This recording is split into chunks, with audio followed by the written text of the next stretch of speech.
अभी एक हफ्ता तो हुआ है हमारी शादी को और आप किचन में जाने की बात कर रही है। आप बस एक काम करें, मैं ऑफिस से आता हूँ, उतनी देर तक आप बाहर से बिरयानी ऑर्डर कर लेना। मेरा कुछ स्पाइसी खाने का दिल कर रहा है।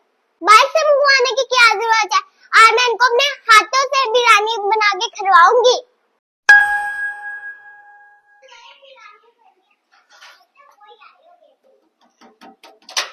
अरे आप आ गए?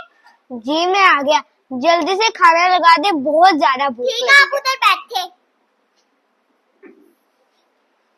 पहली बार अपने दिल से बिरयानी बनाई है, ऐसी इतनी अच्छी बनाई है ना कि उंगलियां चाटते रह जाएंगे। ये रे गरम गरम बिरयानी खाए।